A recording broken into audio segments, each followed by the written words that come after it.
자, 8과 중에서 7과 이제 거의 끝을 향해서 가고 있는데, 오늘 우리가 살펴볼 주제는 증인으로서의 생활입니다. 자, 지금 암송한 베드로전서 3장 15절 말씀을 가지고 묵상 문제가 4개 있는데 하나씩 번갈아 가면서 하시면 되겠습니다. 문제 읽고 답을 말해 주시면 되겠습니다.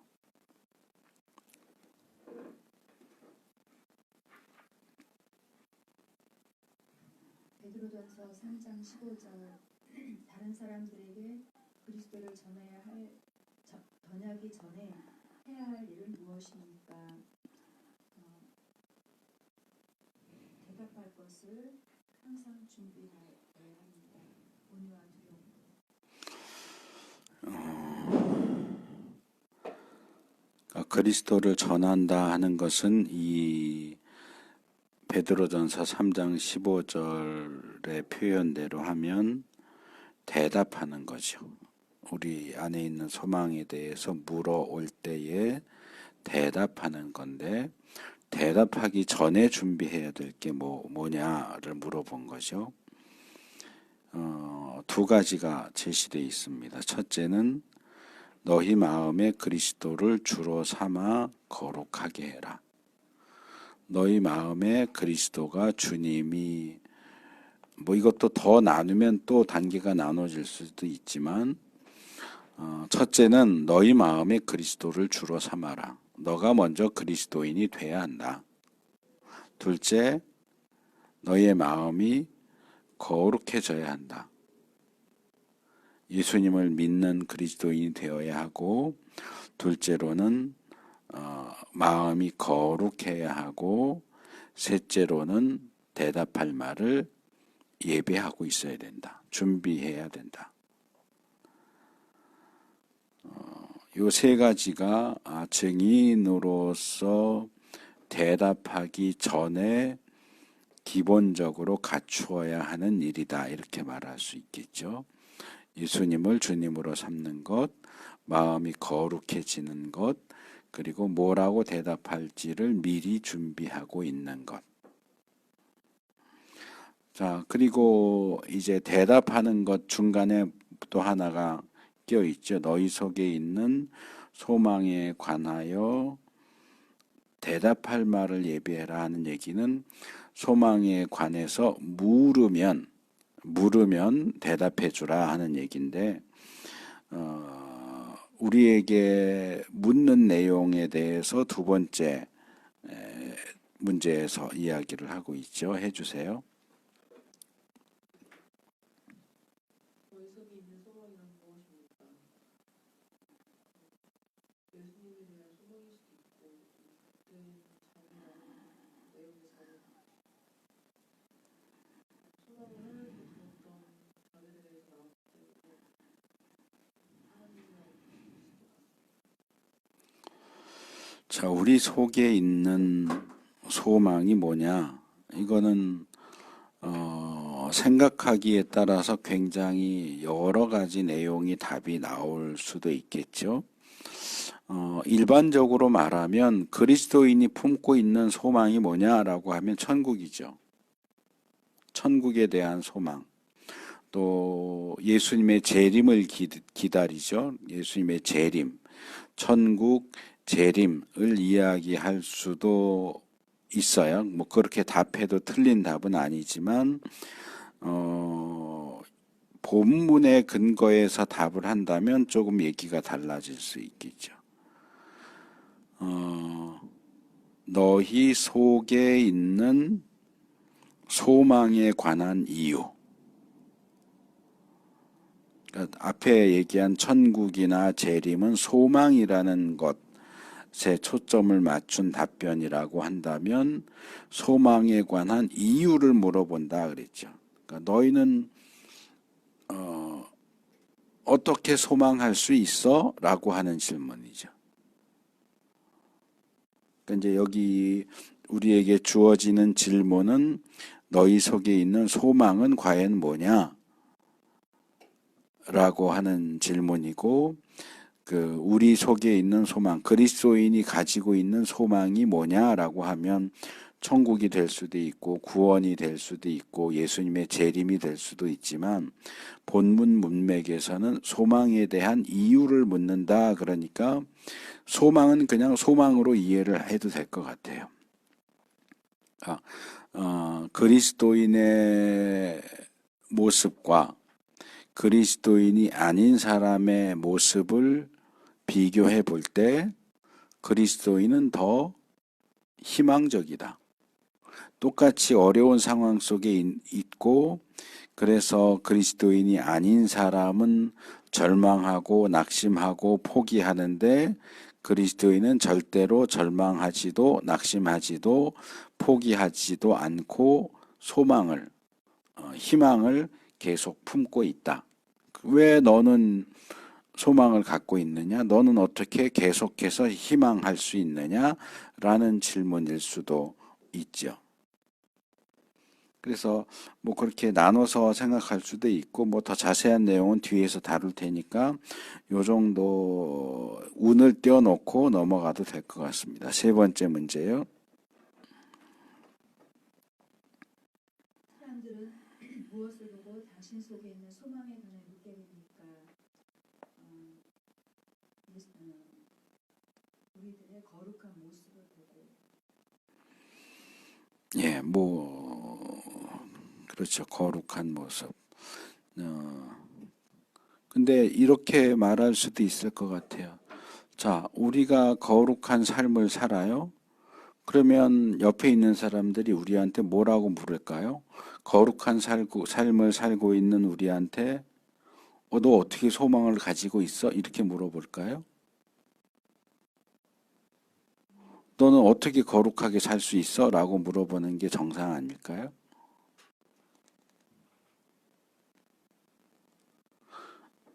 우리 근처에 있는 누군가가 거룩하게 살면 그 거룩하게 사는 사람을 보면서 야, 너는 어떻게 소망을 가질 수 있어? 라고 물어보게 될까요?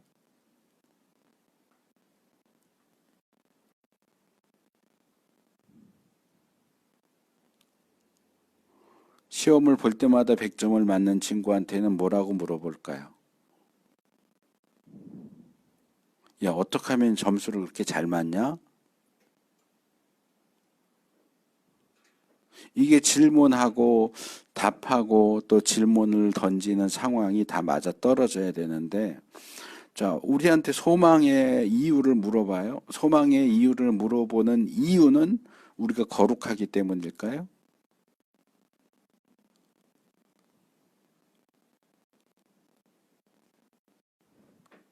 그 앞에 마음의 그리스도를 주로 삼아.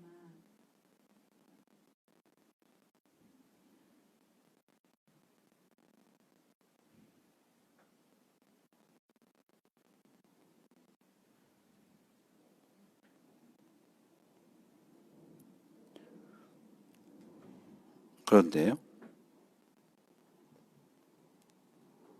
마음의 그리스도를 주로 삼아 거룩하게 함으로 인해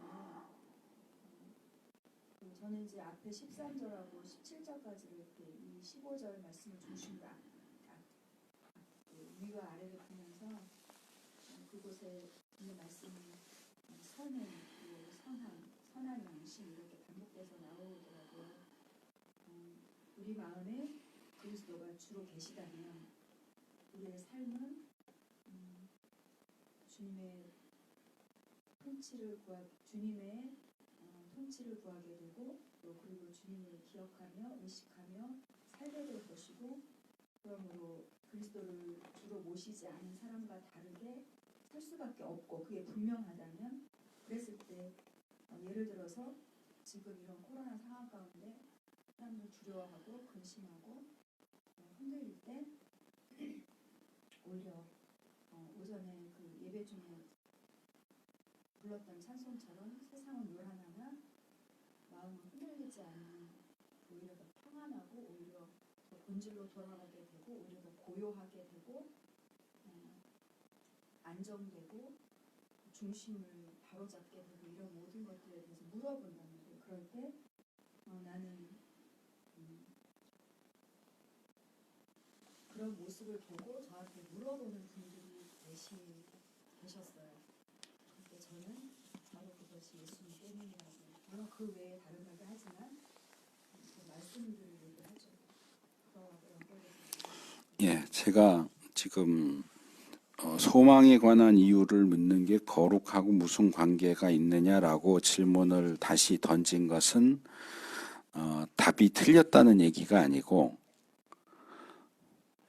맞아요. 이 그리스도를 주로 삼아 거룩하게 하는 것과 소망의 이유를 묻는 것은 연결되어 있어요. 이게 어떻게 연결되느냐를 물어본 거예요. 어떻게 연결되느냐. 우리가 예수님을 우리 마음의 주님으로 삼아서 우리 마음을 거룩하게 하는 것이 어떻게 다른 사람들이 우리에게 소망에 대한 이유를 묻는 근거 또는 이유가 될 수 있느냐. 그러니까 이런 부분들을 그냥 단편적으로 성경 구절들을 가지고 얘기할 게 아니고 그 내용들이 어떻게 연결되는지를 생각하는 것이 필요하다는 거죠. 그러니까 우리에게 소망에 대한 이유를 묻는 것은 우리 안에서 소망을 발견했기 때문이죠. 자기들은 소망할 수 없는 상황인데 그리스도인들은 소망을 한다는 거죠. 그러니까 왜 너는 소망을 할 수가 있냐? 왜 너는 희망을 버리지 않냐? 누구라도 이런 상황이면 희망을 버릴 수밖에 없는 상황인데 넌 어떻게 계속 희망할 수 있어? 라고 물으면 우리가 계속 소망하고 희망할 수 있는 이유를 얘기할 수 있어야 되는데, 그리스도인이 비그리스도인과 달리 어떤 상황에서도 소망과 희망을 버릴 수 없는 이유가 우리 안에 계신 주님이라는 거죠. 우리 안에 계신 주님과 주님을 통하여 우리 마음이 거룩하게 되는 것이 누구라도 소망을 잃어버릴 수밖에 없는 상황인데, 그럼에도 불구하고 우리는 소망을 잃어버리지 않을 수 있게 만드는 원동력이다. 그러니까 이제 그 중간 과정이 빠져 있는 거죠, 말하자면. 그리스도를 주로 삼고 거룩하게 하는 것과 믿지 않는 사람들이 우리에게 너는 어떻게 소망할 수 있어? 소망에 대한 이유를 묻는 것 사이에 우리가 소망한다라고 하는 내용이 말하자면 생략되어 있는 거죠. 이게 이제 생략되어 있다 보니까 그냥 건너뛰게 되는데, 건너뛰기에는 거리가 멀다는 거죠. 그러니까 이 거리를 우리가 중간에 간격을 채우는 과정이 필요하고, 그렇게 말씀에는 그렇게 나와 있지만 이 말씀이 어떻게 해서 내용이 연결되고 있는지를 묵상을 통해서 채우는 것이 필요하고, 그래서 이제 제가 그 질문을 던진 거예요. 그래서 우리가 예수님을 우리의 주님으로 삼아서 우리의 마음이 거룩하게 되고, 그 외에 뭐 여러 가지가 뭐 더 덧붙여져서 말할 수 있지만, 예수님이 우리 주님이시기 때문에 우리가 처해 있는 상황이 아니라 우리의 주님이신 예수님을 바라보면서 계속 소망할 수 있는 거죠. 우리의 삶 속에서 보여주는 소망, 그것이 다른 사람들로 하여금 우리의 소망에 대해서 우리는 왜 소망을 계속 간직하고 있는지 그 이유에 대해서 물어보도록 만드는 거죠. 근데 그냥 답을 대뜸 거룩 이렇게 해버리면 너무 거리가 멀어지기 때문에 제가 설명을 요구를 한 거예요. 뭐 답이 틀려서 그런 게 아니고. 자, 네 번째 문제 해주세요. 증거할 때 당신의 뜻은 어떠해야 합니까? 말씀에 다음 절에는 온유함과 두려움을 가진 두려움으로 답변하라고 하고 있습니다. 그래서 저도 그 답변할 때는 항상 그 대답할 것을 준비하고 또 온유함과 두려운 마음으로 답변해야 합니다. 예, 준비한 것을 대답할 때의 태도, 어떤 태도로 대답해야 되느냐?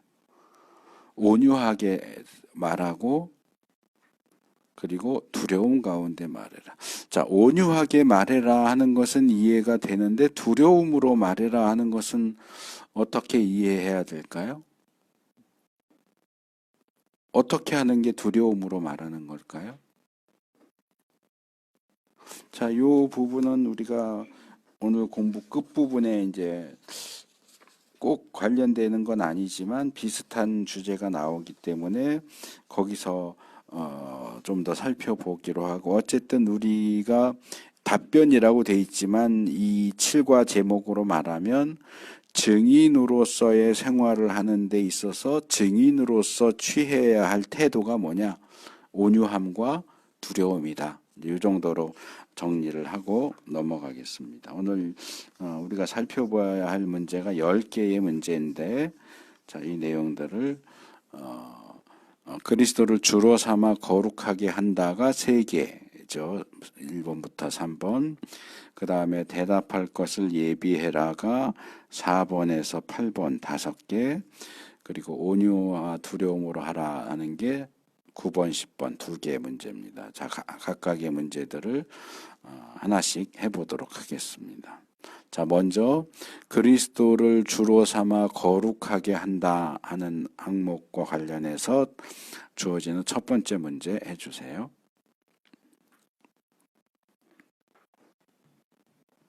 다른 사람들을 그리스도께 인도하기 전에 당신은 무엇을 해야 합니까? 마태복음 4장 19절. 말씀하시되 나를 따라오라. 내가 너희를 사람을 낳는 어부가 되게 하리라 하시니 예수님을 따라야 합니다. 예, 이제 여기 표현들이 계속 바뀌죠. 제목은 증인으로서의 생활 그랬고, 베드로전서 3장에서는 답변한다 라고 되어 있고, 여기 1번 문제에는 그리스도께로 인도한다, 다른 사람을 그리스도께로 인도한다 그랬고, 마태복음 4장 19절 본문에서는 사람을 낚는다. 이게 사실상 다 같은 얘기죠. 보통 우리가 그냥 전도 이렇게 말하는 거죠. 전도. 증인이 된다. 답변, 우리 안에 있는 소망에 대해서 대답해 준다. 사람을 그리스도께로 인도한다. 사람을 낚는다. 뭐 현대 사회에서는 낚는다 그러면 조금 부정적인 뉘앙스도 있지만, 이제 어부들에게 지금까지는 너희가 물고기를 낚았는데 이제는 사람을 낚을 것이다, 뭐 이런 표현이니까 부정적인 의미를 가지고 있는 건 아니죠. 그래서 우리가 사람을 낚는 어부, 사람을 그리스도께로 인도하고 예수 그리스도에 대해서 증인으로서의 역할을 감당하고, 우리 안에 있는 소망을 궁금해할 때 그 이유를 대답해 주기 위해서 가장 근본적으로 선행되어야 하는 게 뭐냐? 그리스도를 따라간다. 이건 이제 너희 마음에 그리스도를 주로 삼아 하고 같은 짝이 되는 내용이라고 말할 수 있겠죠. 우리 마음에 그리스도를 주로 삼아, 이것은 우리가 구원의 확신이나 그 문제에서 다뤘던 예수님을 믿는 거, 영접하는 거, 그런 이제 의미도 가질 수 있겠고, 이제 조금 더 세밀하고 엄밀하게 나눈다면 그리스도를 주로 삼는 것하고 그리스도를 따라가는 것하고는 또 다를 수도 있죠. 이 본문이 주어져 있는 상황에서는 지금 예수님이 베드로나 이런 사람들을 제자로 삼는 과정에서 나를 따라오너라 라고 말씀하시는 거고, 이들이 예전에는 예수님이라고 하는 분을 몰랐었다는 거죠. 그러니까 이들이 예수님을 따라가는 것은 예수님을 알아가고 예수님을 믿고 영접하는 것까지 다 포함하는 폭넓은 개념으로 이해할 필요가 있겠죠, 기본적으로. 그런데 이제 조금 다른 측면에서 따라간다라고 한다면 예수님을 믿는 것 이상의 무엇이 필요하다. 이제 이게 뒤에 두 번째 단락, 대답할 것을 예비한다 특별히 그 중에서도 8번 문제하고도 연결시킬 수 있는 부분인데, 우리가 사람을 낚는 어부가 되기 위해서는 먼저 우리 자신이 예수님에게 낚여야 돼요. 예수님을 따라가는 자가 돼야 돼요. 그러니까 이 따라간다는 것은 예수님을 믿는다라는 의미도 포함하고 있지만, 이 8번 문제에서 얘기하는 것처럼 증인이 되기 위해서 권능을 받는 것하고도 연결이 돼 있다고 생각할 수 있어요. 그러니까 나 예수님 믿어. 그리고 교회 나가기 시작했는데 예수님을 믿는다고 해서 곧바로 증인이 될 수 있느냐? 그렇지 않아요. 예수님을 따라가는 것, 예수님 곁에 계속 머물면서, 이제 여기에는 안 나와 있지만 복음서 다른 곳을 보면 예수님이 제자들을 선택하시고 예수님이 그들을 뽑으신 이유 또는 목적을 설명하는 가운데 자기와 함께 있게 하시고 자기와 함께 다니게 하셨다, 그런 내용이 나온단 말이에요. 그러니까 예수님을 따라간다는 얘기는 사실은 예수님께 배운다, 그런 의미를 역시 포함하고 있어요. 예수님을 믿는다는 것과 함께 예수님에게 배운다. 그러니까 증인이 되는 부분도 배워야 하는 부분이에요. 나 예수님 믿을게요 그런다고 해서 곧바로 증인이 될 수 있는 게 아니고, 증인으로서의 역할을 감당하기 위해서는 훈련이 필요한 부분이 분명히 있다.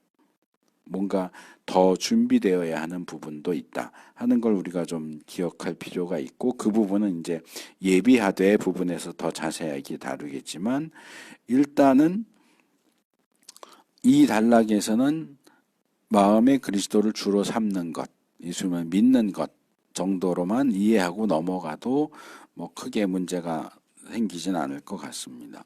자, 두 번째 문제 하겠습니다. 하나님께서는 바울을 그분의 증인으로 택하시고 바울이 무슨 일을 하시기를 원하셨습니까? 사도행전 22장 14절에서 15절. 그때 아나니아가 내게 말하였습니다. 우리 조상 하나님께서 당신을 택하셔서 자기 뜻을 알게 하시고 그 의로우신 분을 보게 하시고 그분이 이 뜻을 오늘 저는 듣게 하셨습니다. 당신은 그분을 위해 모든 사람에게 당신이 기뻐하는 것을 증언하는 증인이 될 것입니다. 바울을 증인으로 택하시며 주님은 그분의 증인이 되기를 원하셨습니다. 자, 이 질문하고 답이 뭔가 조금 이상하죠. 증인으로 택하신 후 무엇을 하기를 원하셨습니까? 자, 증인으로 택했으면 증인으로 택한 사람에게 뭘 원하겠어요? 증언하는 거 원하겠죠. 증거하기를 원하겠죠. 이건 사실상 본문 구절을 읽어보지 않아도 문제만 봐도 답이 나와 있죠. 증인으로 택하셨어요. 왜요? 증인으로서 역할을 하기를 원하시기 때문에. 그러니까 전도한다는 것은 증인이 되는 것이고, 증인이 된다는 것은 증거한다는 거예요. 그리고 이 부분은 상당히 중요한 개념이라고 생각을 해요. 현대 교회에서 제가 많이 지적하는 부분이지만, 전도는 도를 전하는 거라고 그랬잖아요. 사람을 교회에 데리고 오는 게 전도가 아니고 도를 전하는 게, 복음을 전하는 게 전도라고 그랬잖아요. 증인이 된다는 것은 사람을 교회로 데리고 오는 게 아니고 증언을 하는 거예요. 증거를 하는 거예요. 성경이 우리에게 예수님을 믿어라, 그리고 예수를 믿은 너희는 증인이 되라, 또는 전도를 해라 라고 할 때는 우리에게 기대하는 게 뭐냐? 도를 전하는 것이고 증언을 하는 거예요. 우리가 보고 들은 것을 증거하기를 원하세요. 사람들을 교회로 끌고 오느냐 아니냐는 상관이 없어요. 우리가 도를 전하고 증거했을 때 그들이 나 그럼 예수님 믿을게요 하고 교회 따라온다면 그건 좋은 거지만, 도를 전하지도 않고 증언도 하지 않고 너 일단 나랑 한번 가자, 그래서 무조건 손잡고 교회로 끌고 오는 것은 전도도 아니고 증거도 아니에요. 근데 이게 몸통하고 꼬리가 바뀐 거죠. 전도를 하고 도를 전하고 증언을 하면 결과로 그 사람이 몸통에 꼬리가 따라오는 것처럼 그럼 나 예수님 믿을게요 하고 교회에 출석하게 되는 결과가 따라와야 되는데 몸통은 없어지고 꼬리만 남았어요. 도를 전하는 것도 필요 없고 증거를 하는 것도 필요하고 없고 그냥 사람만 교회로 데리고 오면 돼. 그게 전도야. 아니요, 그거 전도가 아니라고요. 그래서 우리의 증인으로서의 삶의 가장 본질적이고 핵심적인 요소는 도를 전하는 것이고 증거를 하는 거예요. 근데 증거를 안 한다는 거죠. 증거를 안 하면 증인이 아닌 거예요. 증인의 가장 중요한 역할은 증거하는 거예요. 근데 증거를 하려면 뭐가 필요해요? 보고 들은 걸 증거하라고. 보고 들은 게 없는 사람은 아무런 증언도 할 수가 없어요. 자, 법정에 증인을 세우는데 피고가 이렇게 하는 걸 본 적이 있습니까? 아니요. 본 적도 없고 들은 적도 없는 사람이 어떻게 증인이 됩니까? 그러니까 예수님을 믿는 것 외에도 예수님을 따라다니면서 무언가를 보고 듣고 그렇게 보고 들은 것을 증거하는 게 증인이에요. 근데 많은 사람들이 예수님을 믿겠다고는 했지만 예수님을 따라가지도 않고 배우지도 않고 권능을 받지도 않고 들은 것도 본 것도 없는데 무조건 사람 어떻게 사바사바해서 교회로 끌고 오면 전도 잘한다. 그건 완전히 성경적 개념과는 엇나가 있는 잘못된 전도의 개념이라는 것 기억하실 필요가 있어요. 그래서 전도는 도를 전하는 것이어야 하고 증인은 보고 들은 것을 증거하는 사람이 증인이다. 성경이 우리에게 요구하는 증인으로서의 역할은 증언하는 것이다. 자, 세 번째요. 사람은 어떻게 그리스도께서 자신의 생애 주님이 되심을 인정하게 됩니까? 로마서 12장 1절 그러므로 형제들아 내가 하나님의 모든 자비하심으로 너희를 권하노니 너희 몸을 하나님이 기뻐하시는 거룩한 산 제물로 드리라. 이는 너희가 드릴 영적 예배니라. 몸이라고 되어 있는데 저는 이것을 사람이 몸으로 살아가는 삶, 또 그리고 우리의 몸으로 보여주는 그 존재를 같이 생각하면서 그렇게 살아갈 때 하나님이 기뻐하시는 그런 삶을 살아갈 때 그것이 바로 하나님께 드리는 영적인 예배라고 하십니다. 자, 여기 이 3번 문제는 제가 볼 때는 2번 문제에 나오는 내용 가운데 보고 들은 것을 증언한다 그랬잖아요. 보고 들은 것을 증언한다. 어떻게 보고 들을 수 있느냐를 다루는 것으로 보여요. 자, 예수님을 믿기로 했어요. 그러면 그 다음 단계로 증인이 돼야 하는데 증인이 되려면 보고 들은 것이 있어야 돼요. 어떻게 보고 들을 수 있느냐? 나 예수님 믿을게요 라고 신앙을 고백한 이후에 어떻게 하라고요? 너희 몸을 하나님이 기뻐하시는 거룩한 산 제물로 제사로 드려라.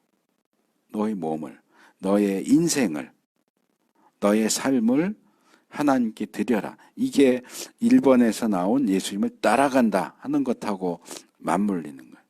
예수님을 따라가라. 그래야 뭔가 보고 들을 수 있는 게 나오지 않겠느냐. 그래야 증언도 할 수 있지 않겠느냐. 예수님이 너의 주님이라는 사실, 예수님이 너의 주님이 되셔서 너의 삶이 거룩하게 되었다고 하는 사실, 예수님을 따라다니면서 무엇을 보았고 무엇을 들었는지 그것을 증거하려면 먼저 네가 너 자신을 예수님께 드려라. 너의 몸도 너의 삶도 예수님께 드려라. 그래야 전할 수 있는 건덕지가 보고 들은 것이 생기는 거고 그 보고 들은 것을 증언할 수 있게 되지 않겠느냐.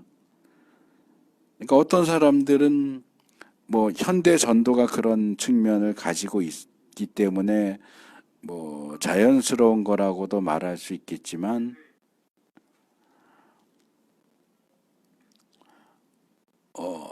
예수님을 믿는데도 굉장히 계산적으로 믿어요. 보험 들듯이.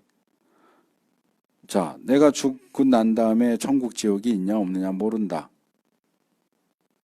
전도할 때 그렇게 얘기하는 사람들 많거든요. 있는지 없는지 모르지만 혹시라도 있을지도 모르니까 보험 들듯이 예수님을 믿어 놓으면 뭐 없으면 그냥 없는 걸로 끝나겠지만 혹시라도 있으면 천국 갈 수 있지 않겠느냐. 그러니까 보험 드는 것처럼 생각하고 예수 한번 믿어봐.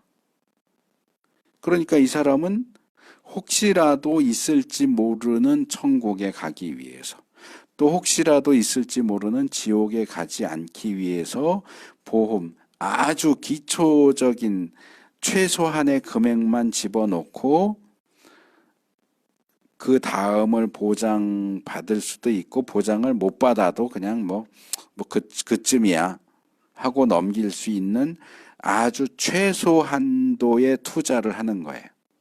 그러니까 이 사람은 교회를 나가기는 나가는데 신앙생활에 열심을 내지 않아요. 하나님 앞에 자기의 몸도 드리지 않고 자기의 삶도 드리지 않고 관심도 드리지 않고 노력도 하지 않아요.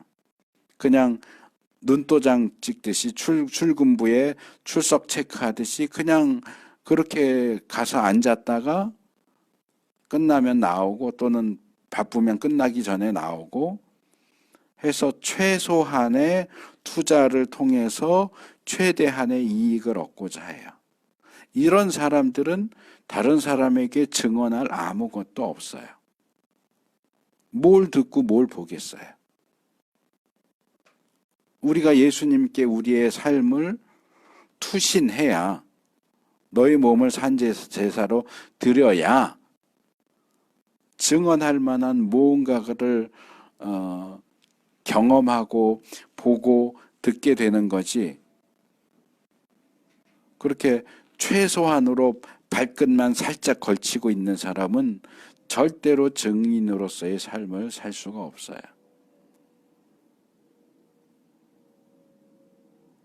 그래서 이 로마서 12장 1절은 다른 측면에서 굉장히 많이 알려져 있는 구절이기는 하지만 증인으로서의 삶과 관련시킬 때는 우리가 예수님께 우리의 몸과 마음과 우리의 삶을 전적으로 투신해야 된다.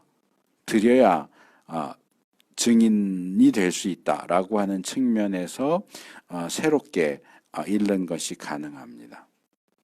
이게 이제 거룩하게 하고에 해당되는 걸 수도 있고 제가 아까 앞에서 예수님을 따라가는 것은 예수님을 믿는 것을 의미하기도 하지만 그 이상의 어떤 훈련이나 배움을 의미한다라고 할 때 했는데 그것이 이제 이 거룩하게 하고 연결시킬 수 있는 부분이 될 수도 있죠. 예수님을 믿고 따르면서 보고 듣고 배울 때 우리 몸과 마음을 다 들여서 예수님과 함께 할 때 그 예수님에 대한 증언을 할 수 있는 자격을 비로소 갖추게 된다. 그런 것이 없이는 제대로 된 증인이 될 수 없다. 보고 들은 것이 없이는 증언을 할 수가 없으니까. 자, 그 정도 하고 조금 더 구체적으로 들어가서 대답할 말을 예비해야 된다. 준비되어 있어야 한다. 어떻게 준비되어 있어야 하느냐 하는 부분을 5개의 문항들을 통해서 살펴보겠습니다. 4번 문제입니다. 사람들이 무엇을 보고 당신과 그리스도를 대해서 묻게 됩니다. 마태복음 5장 16절. 이와 같이 너희 밑을 사람에게서 붙들어서 그들이 너희의 착한 행실을 보고 하늘에 계신 너희 아버지께 영광을 돌리게 하려 하라. 우리의 착한 행실을 보고 사람들이 하나님과 저희 관계가 있게 되기 때문에 그로 인하여서 하나님께 영광을 돌리게 됩니다. 자, 이제 여기 다양하게 나오는 표현들을 한데 묶는 것이 필요합니다. 자, 너희 마음에 그리스도를 주로 삼아 거룩하게 해라. 이 거룩하게 해라가 마태복음 5장 16절에서는 빛을 비춰라, 선한 행실, 착한 행실 이렇게 나오는 거고, 또 베드로전서에서는 너희 속에 있는 소망 이렇게 제시되어 있어요. 이게 다 같은 부류라고 생각을 하면 돼요. 자, 우리가 예수님을 믿었어요. 예수님을 믿었기 때문에 거룩하게 되고 빛을 비출 수 있는 존재가 되고, 그 빛을 일반적으로 말하면 선한 행실, 착한 행실. 이 본문이 말하는 선한 행실이라고 하는 것은 일반적이고 세상적인 의미에서 착하게 산다를 얘기하는 게 아니에요.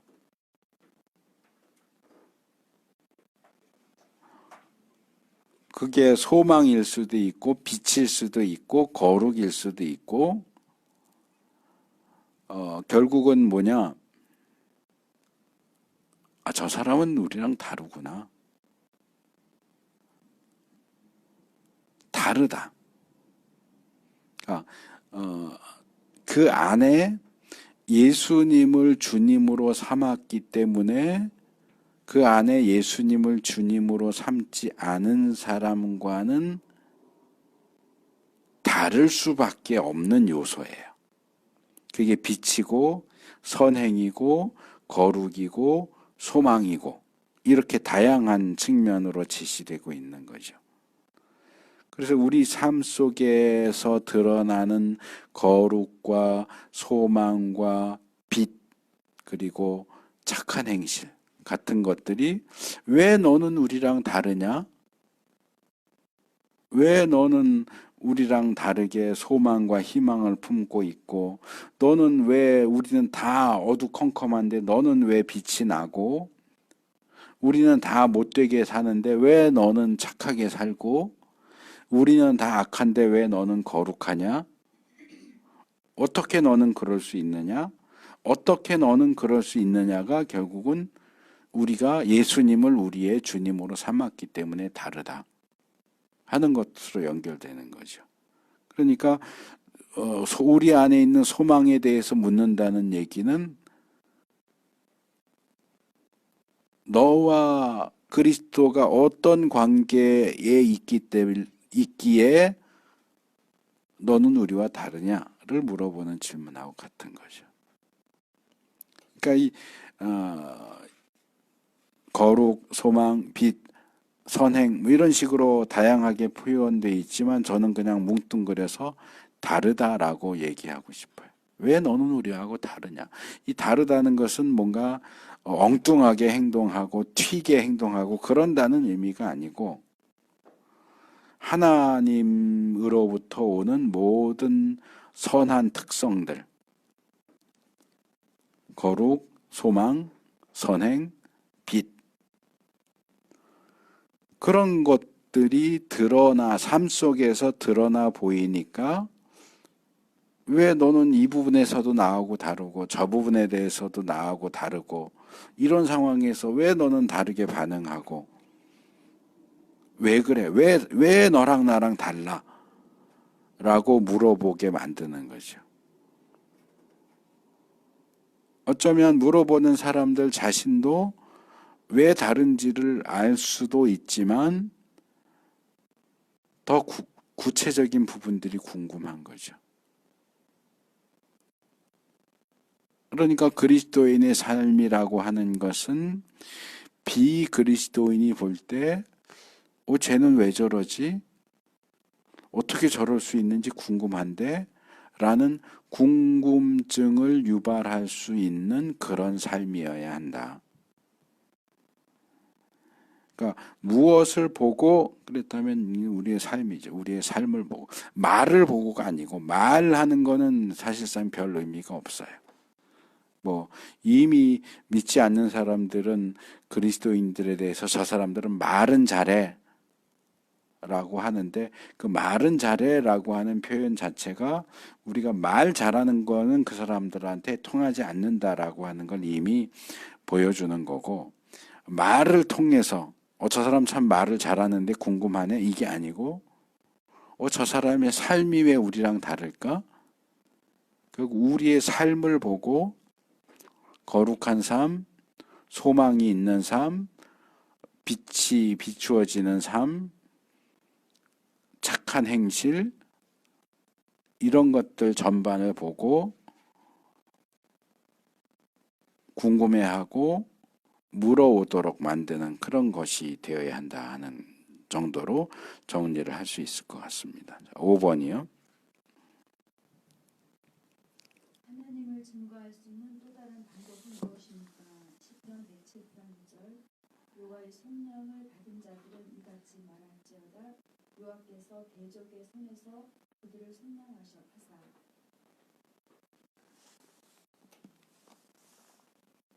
여호와께서 대적의 손에서 속량하셨다고 말하는 것입니다.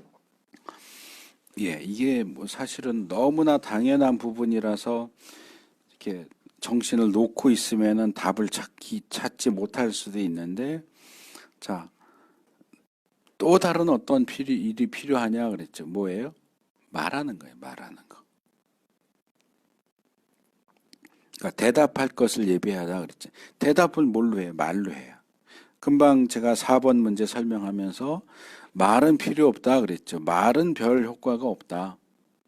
삶으로 보여야 된다 그랬는데 이게 또 반대의 경우들이 있다는 거죠. 불신자들이 믿는 사람들 말만 잘하는 거 보고 뭐 복음을 전하고 뭐 들어봐라 그러고 뭐 얘기하고 이런 것에 대해서 반발하고 이러니까 어떤 사람은 거꾸로 그렇게 얘기해. 나는 절대로 복음에 대해서 얘기하지 않습니다. 나는 그냥 삶으로 보여줍니다.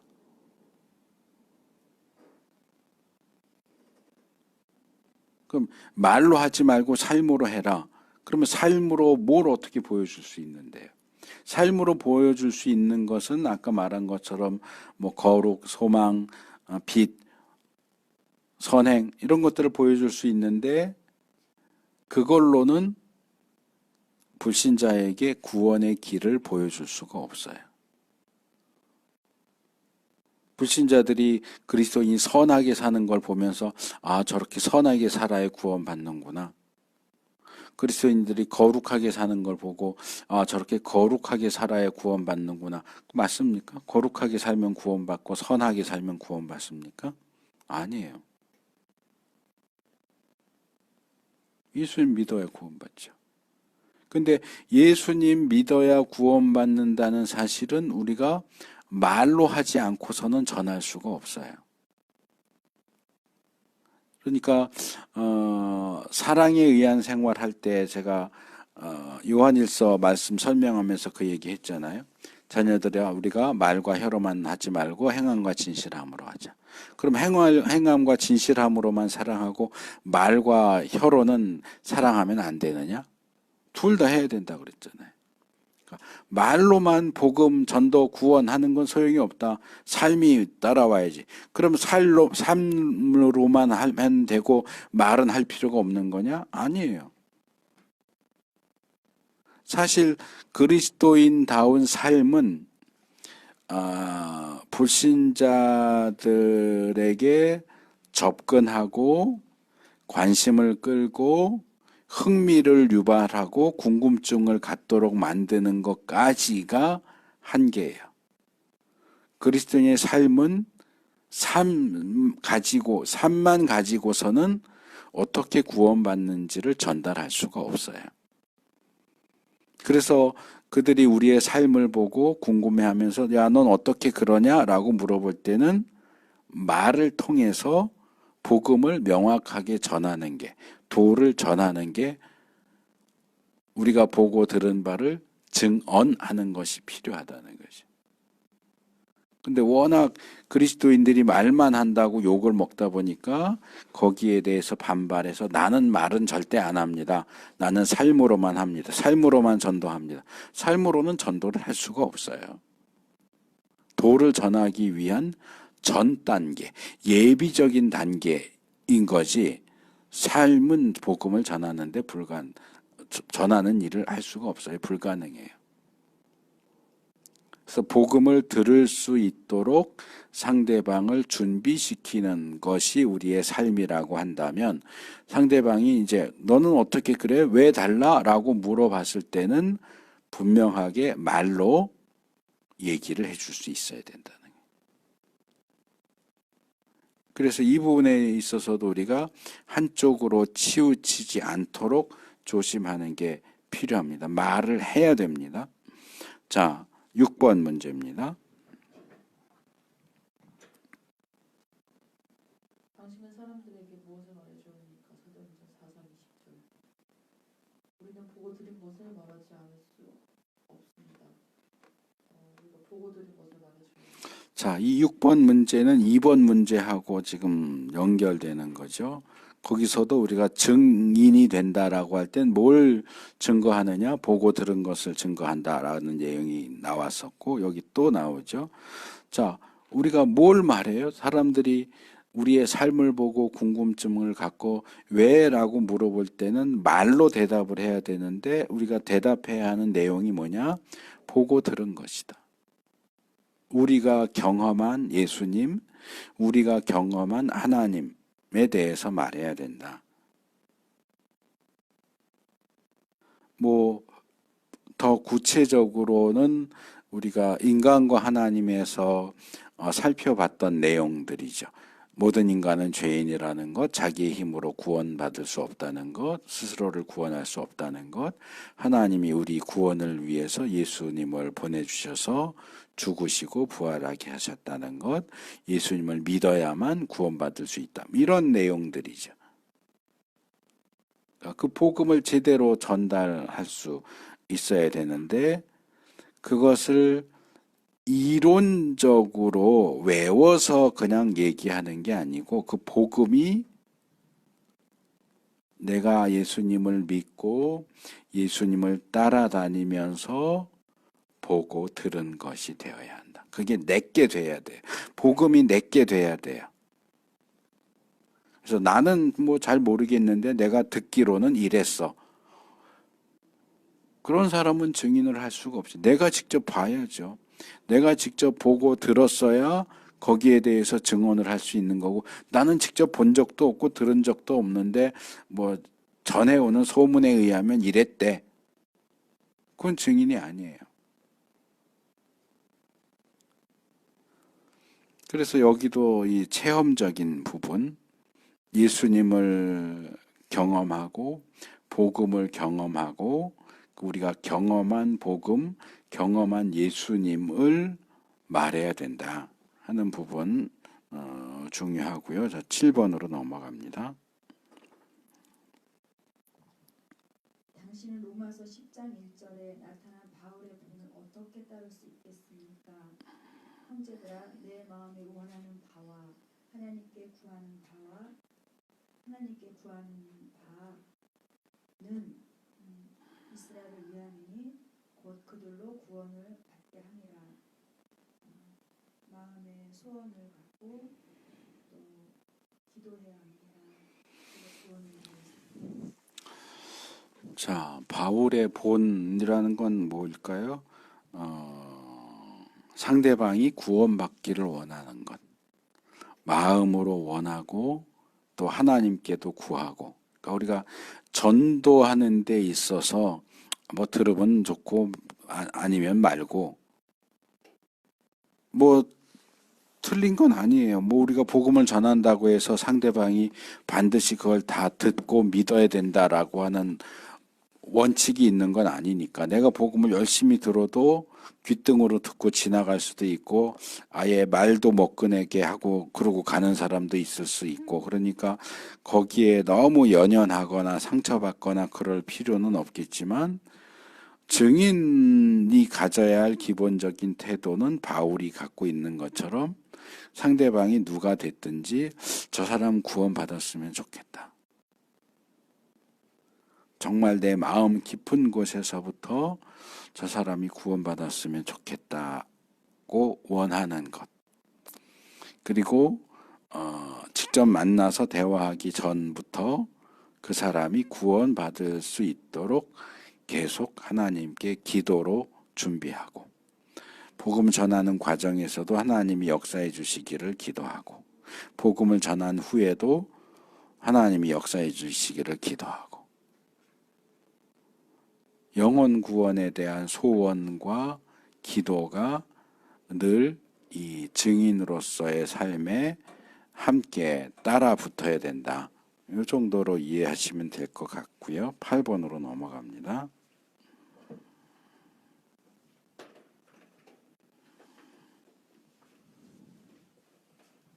하나님께서 당신에게 증거의 삶을 사실 능력을 주셨습니다. 어떻게 주십니까? 사도행전 1장 8절.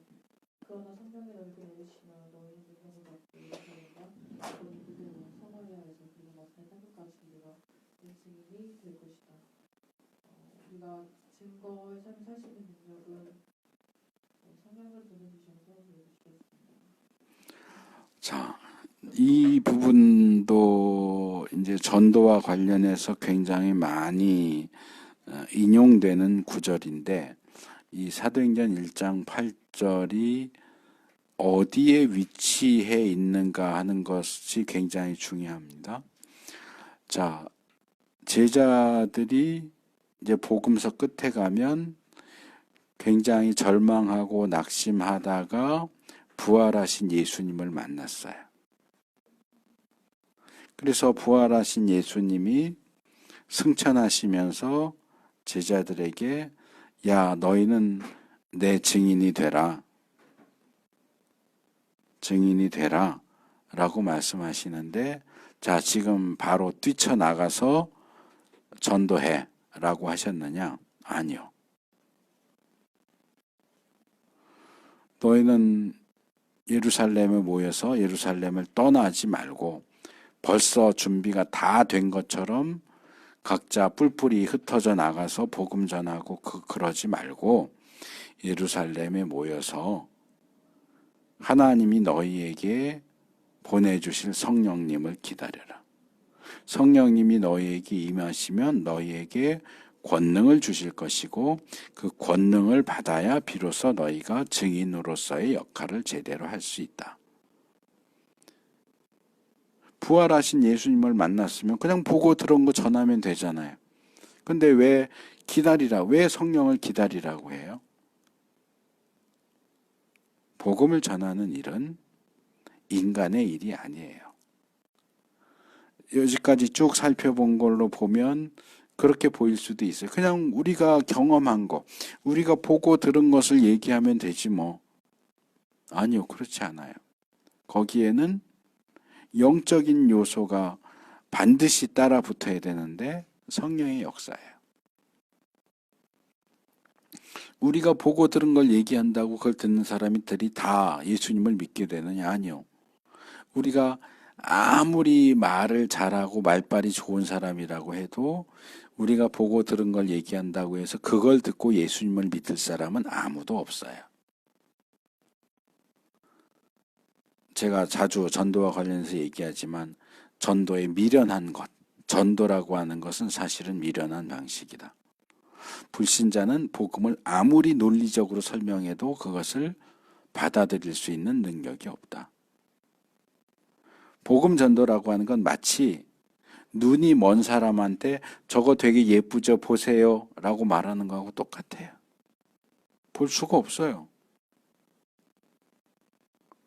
귀를 듣지 못하는 사람에게 정말 아름다운 음악 소리가 들리는데 잘 들어보세요 얘기하는 거랑 똑같아요. 불신자에게는 영적인 사실을 인지할 수 있는 기관이 없어요. 눈이 있어야 보고 귀가 있어야 들을 거 아니에요. 근데 불신자는 눈이 멀고 귀가 먹은 사람이에요. 아무리 아름다운 걸 보여주고 아무리 아름다운 소리를 들려줘도 이 사람들은 볼 줄도 모르고 들을 줄도 몰라요. 그런데 그 사람들 앞에서 내가 봤는데 내가 경험했는데 그러면서 아무리 얘기해봐야 그게 통하나요? 그게 통하게 되는 유일한 경우는 성령님께서 그들에게 역사하셔서 감겨져 있는 눈을 뜨게 하시고 막혀 있는 귀를 뚫어주셔서 볼 수 있고 들을 수 있게 해주셔야만 복음 전도가 효력이 있게 돼요. 그래서 어떻게 보면 우리가 예수님 믿고 듣고 보고 하는 것이 증인으로서의 생활에 있어서 모든 준비가 끝난 것 같지만 그걸로 충분하지 않고 거기에 플러스 성령의 능력, 성령의 권능이 있어야 된다는 거예요.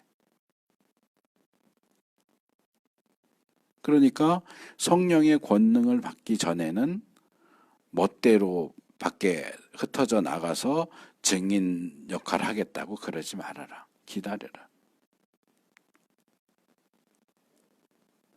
그러니까 먼저 내가 예수님을 믿어야 되고 예수님을 따라가야 되고 예수님을 겪으면서 보고 듣고 하는 것이 필요하고 우리의 삶 속에서 거룩과 소망과 빛과 선행과 이런 것들이 나타나도록 살아야 하고 우리가 복음을 전하고자 하는 대상에 대해서 그 사람이 정말로 구원받기를 원하는 마음, 또 하나님께서 역사하셔서 그가 구원받을 수 있게 되기를 원하는 끊임없는 기도, 그것들 위에 성령님이 부어주시는 권능까지 모든 게 다 합쳐져야 비로소 완전한 증인으로서의 활동이 가능해진다. 근데 그중 어느 하나만 가지고 있는데도 불구하고 자꾸 전도하라고 그러니까 이상한 방식으로 전도를 하는 거예요.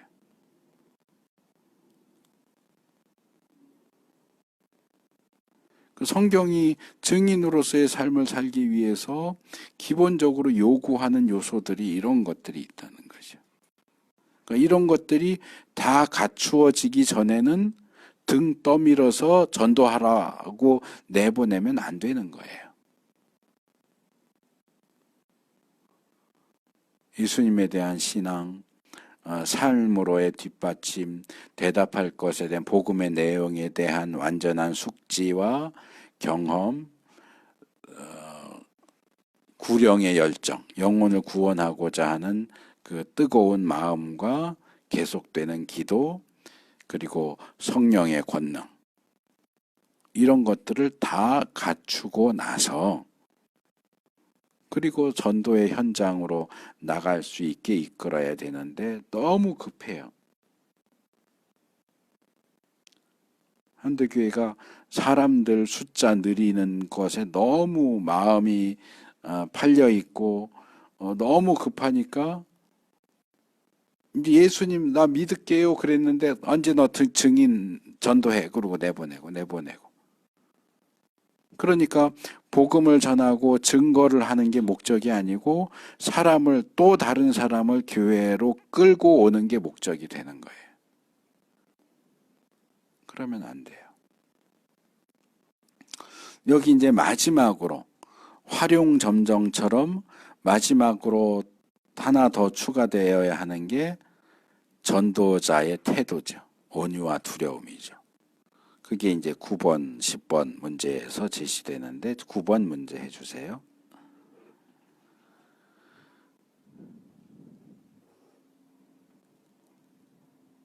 디모데후서 2장 24, 25절을 읽으십시오. 불신자들과 효과적으로 대화하기 위해 피해야 할 일과 해야 할 일이 있는데 첫 번째 피해야 할 일은 다투지 말씀 먼저 읽겠습니다. 주의 종은 마땅히 다투지 아니하고 모든 사람에 대하여 온유하며 가르치기를 잘하며 참으며 거역하는 자를 온유함으로 훈계할지니 하나님이 그들에게 회개함을 주사 진리를 알게 하실까 하며 피해야 할 일은 다투지 아니하는 것입니다.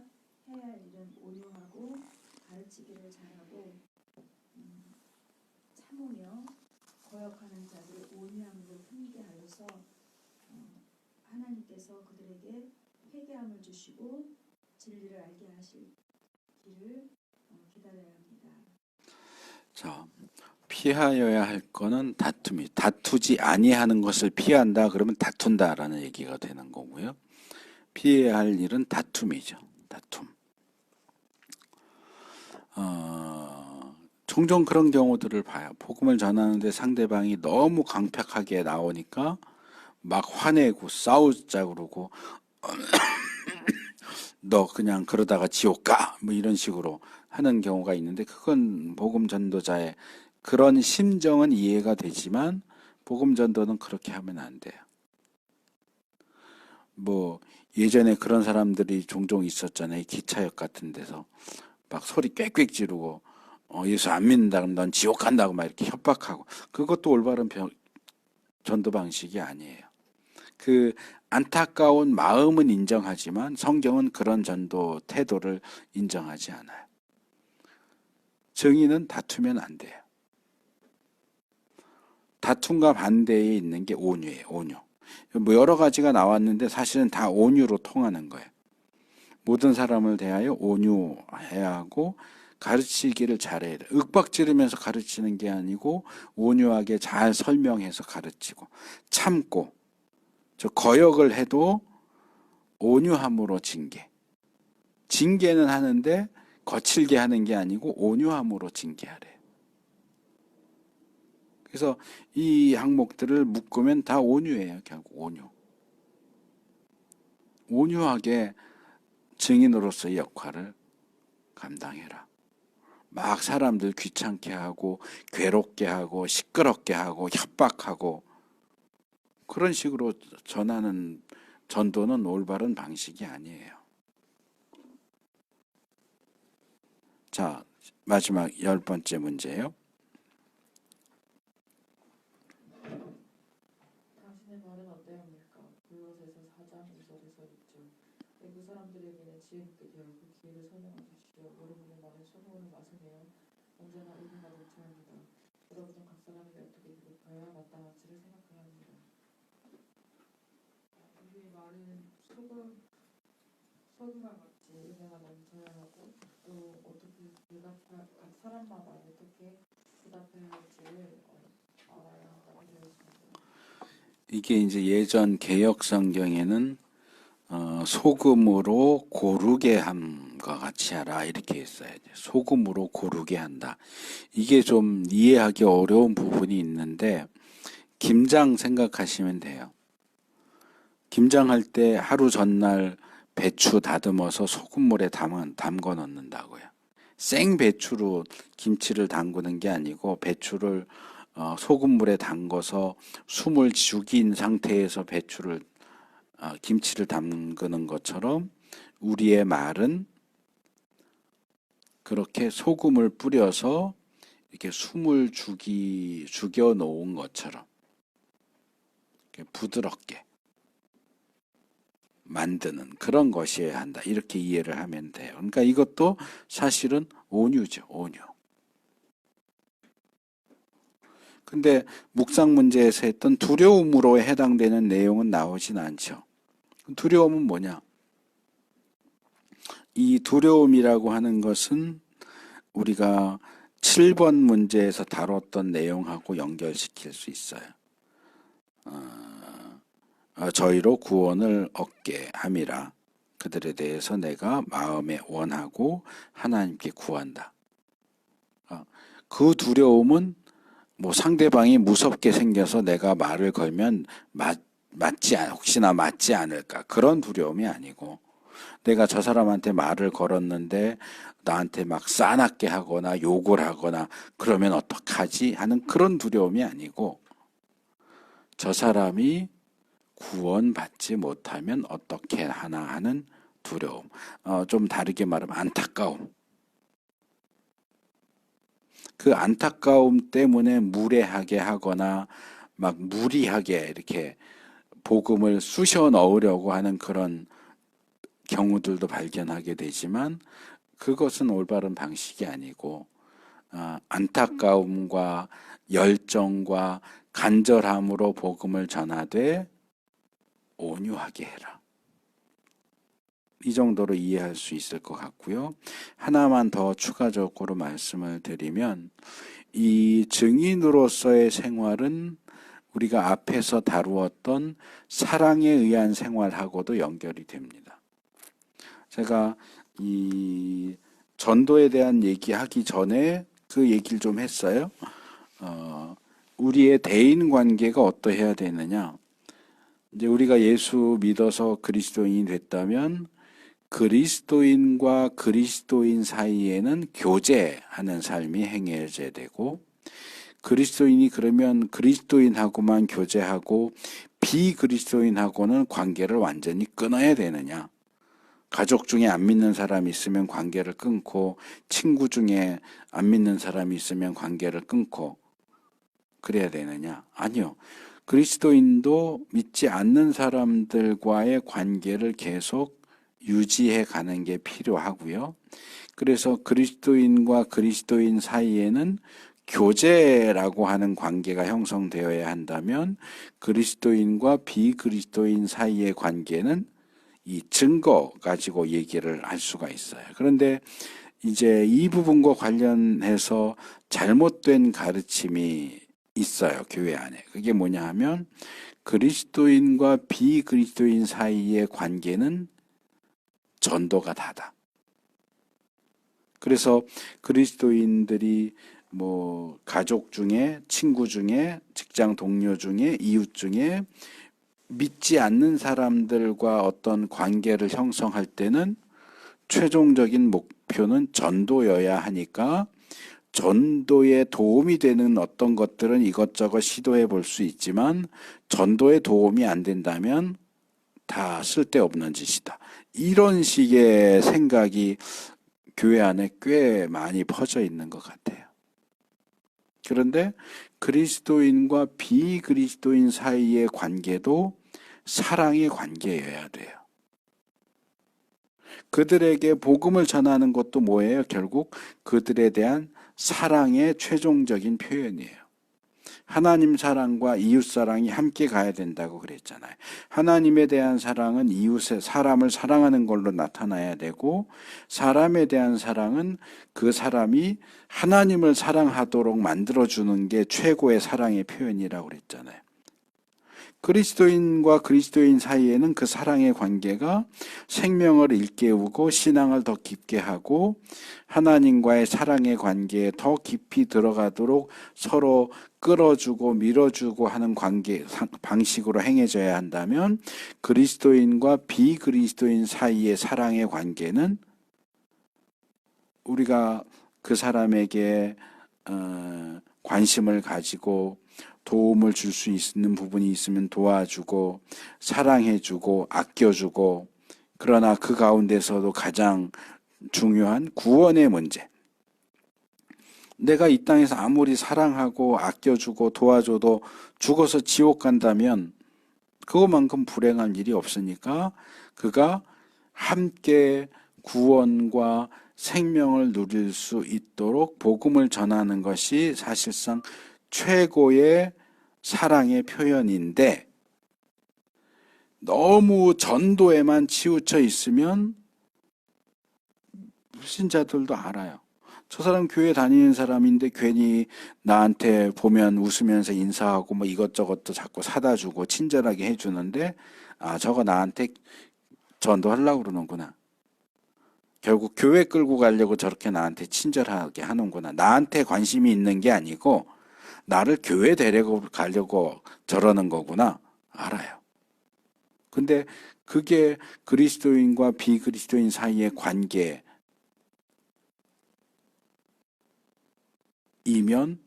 안 된다는 거예요. 우리 믿는 사람들이 믿지 않는 사람들을 대하는 최고의 사랑의 표현은 복음을 전해서 예수님을 믿게 만드는 것이지만, 상대방이 예수님을 믿든지 믿지 않든지 그냥 같은 동료 인간으로서 상대방을 염려하고 돌봐주고 사랑하고 도와주고 하는 것이 필요하다는 거예요. 제가 처음 시작할 때 계산적으로 믿는 사람 얘기를 했잖아요. 그리스도인들이 비그리스도인과의 관계를 맺을 때 그렇게 계산적으로 전도를 할까 말까, 전도가 될까 말까, 저 사람이 내가 복음을 전하면 믿을까 말까를 기준으로 해서 저 사람은 내가 아무리 도와주고 친절하게 해줘도 결국 예수 안 믿을 사람, 그럼 관계 끊고. 이거는 올바른 태도가 아니라는 거예요. 그리스도인과 비그리스도인 사이는 우리가 지난주에 살펴본 것처럼 깊은 교제의 관계를 형성할 수가 없어요. 왜냐하면 이쪽은 영이 살아있는 사람이고 저쪽은 영이 죽어있는 사람이니까. 그 둘의 교제의 관계가 깊게 들어갈 수 없는 건 사실이에요. 그래도 그리스도인들은 똑같이 하나님의 형상대로 지음받은 동료 인간을 신자이든 불신자이든 사랑으로 대해야 된다. 그래서 아픈 일이 있을 때 함께 슬퍼하고, 기쁜 일이 있으면 함께 기뻐하고, 도움을 필요로 하면 내가 도와줄 수 있다면 도움을 주고, 그렇게 좋은 관계를 정말 진심으로 상대방을 아끼고 사랑할 수 있어야 되고, 그 와중에 그 사랑의 최고의 표현인 전도도 할 수 있는 것이어야지, 처음부터 전도가 목적이고 이 사람이 전도가 될 것인가 말 것인가, 내가 계속 이렇게 시간을 들이고 노력을 했는데 교회를 나올까 말까를 기준으로 상대방을 이렇게 편을 가르고 어떻게 대할지를 나누고 하는 그런 방식은 올바른 방식이 아니다. 그래서 제가 아까 전도에 있어서 삶과 말에 대해서 얘기를 했지만, 이 삶과 관련해서 굉장히 여기 오늘 공부하는 교재에는 나오지 않았지만 고린도후서 4장 5절 말씀 굉장히 중요한 말이에요. 우리가 복음을 전하는데 예수 그리스도께서 주님 되신 것과 예수 그리스도 인하여 우리가 너희의 종된 것을 전한다. 이 종이 되어서 섬기는 것. 종이 되어서 섬기는데 전도를 위해서 그 수단으로서 종이 되어 섬기는 게 아니고, 정말로 상대방에 대한 깊은 관심과 애정을 가지고 섬겨야 돼요. 이 사람이 복음을 받아들이든지 말든지 인간 대 인간으로서 사랑의 관계, 애정의 관계를 맺으려고 하는 노력이 필요하다. 전도에만 너무 이렇게 치우쳐서 사람을 이렇게 가르고 이렇게 다르게 대우하고 이렇게 하는 것은 올바르지 않다. 제가 전에도 기독교의 공공성 얘기를 했지만, 믿는 사람에게만 뭔가 잘해주고 이렇게 신경 쓰고 믿지 않는 사람은 신경 쓸 필요도 없고, 이런 식의 태도를 취하는 것은 성경이 우리에게 가르치는 내용이 아니에요. 우리가 지금 계속 살펴보고 있는 율법, 언약책도 계속 그렇잖아요. 물론 그것은 같은 동료 하나님의 백성에 대한 얘기지만 그거는 이스라엘 얘기고, 우리 주위에 다 기독교인만 있는 게 아니잖아요. 불교인도 있고 무속 종교인도 있고 무교도 있고 유교도 있고, 그런 사람들에 대해서는 우리가 다 관계를 끊어야 되느냐? 그렇지 않다는 거예요. 여전히 관계를 맺고 한계가 있고 깊은 관계를 맺는 것은 어렵겠지만, 그래도 그 한계 안에서 최선을 다해서 사랑으로 행하고 선한 행실, 그들에게 빛을 비추어 주고 거룩의 본을 보여주고 소망을 품은 삶이 어떤 삶인지 보여주고 그래서 그들이 우리를 보면서 궁금해하고 왜 너는 나랑 다른지 물어보면 복음에 대해서 명확하게 제시하고 그런 방식으로 살아가는 것이 성경이 우리에게 가르치는 증인으로서의 삶이다. 전도 이것만이 중요한 게 아니고 증인으로서의 삶을 살 수 있는 우리가 되기를 바라고요. 적용 문제에서 증거할 수 있는 대상을 생각해보고 계획을 세워봐라 그랬는데 어쨌든 뭐 주위에 복음 전해야 될 대상이 있는지 한번 생각을 해보시고 그러니까 이건 늘 해야 되는 거예요. 늘 내가 만나는 사람들 가운데 믿지 않는 사람이 누가 있나 또는 믿는다고는 하는데 신앙생활을 쉬고 복음에 대한 이해가 제대로 돼 있지 않아서 소위 말하는 나이롱 신자, 후르크 신자 그러니까 교회 안에서의 재복음화도 전도의 또 한 측면이라고 봐요.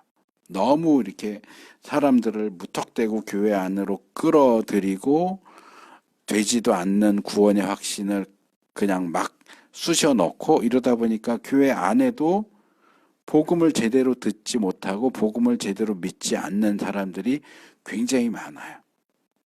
그러니까 교회 안에 있는 사람들에게 복음을 전하는 것, 교회 밖에 있는 사람들에게 복음을 전하는 이거 다 증인으로서의 삶에 있어서 중요한 부분이라고 말할 수 있습니다. 자, 오늘 여기까지 하도록 하겠습니다.